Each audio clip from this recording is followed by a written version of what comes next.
Well, get ready to turn off the water. A Wichita City Council member confirms to us that mandatory water restrictions for Wichita are coming. Now it's just a matter of when. Brandon Stitt is with us tonight with how this will impact you. Brandon. Yeah, Rachel, we know that stage 2 of Wichita's drought response is coming, and soon. And that means outdoor watering will be restricted to 1 day a week. And the only other time that I've been able to find that we've been close to these types of restrictions was back in 2013. Then Cheney Lake's conservation pool was about 60% full.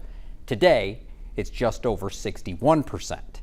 Kevin O'Brien, the owner of O'Brien's Marina at Cheney Lake, has been saying it for months. The only way you can get the conservation to come through to the level that it needs to save our resources is to go to phase 2 and mandate it. Meanwhile, the city of Wichita has tried to avoid mandatory water restrictions. Request to the community to try to cut water consumption by 10%. But with Cheney Lake levels now plummeting to nearly 7 feet below normal, the looming water restriction mandate is becoming a reality. Confirmed by a city council member, stage 2 of Wichita's drought response plan is coming.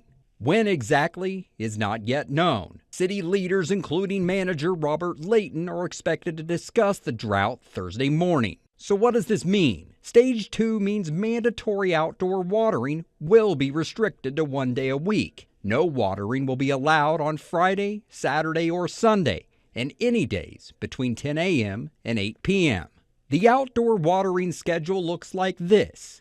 Wichita will be split into quadrants. Central and Broadway as the dividing streets. Northwest Wichita is permitted to water on Monday. Tuesday, the northeast part of the city. Wednesday, the southwest. And Thursday, the southeast. And before you think this will kill your lawn, Matt McKernan with K-State Extension says less water can be better. If we're watering every day and overwatering, oftentimes we're just keeping the soil surface wet, and often this is going to decrease the length of our roots and overall decrease the drought tolerance of our plants as well. And again, that press conference is happening tomorrow morning at City Hall at 10:45. We will be there and bring you full coverage of it right here on 12 News.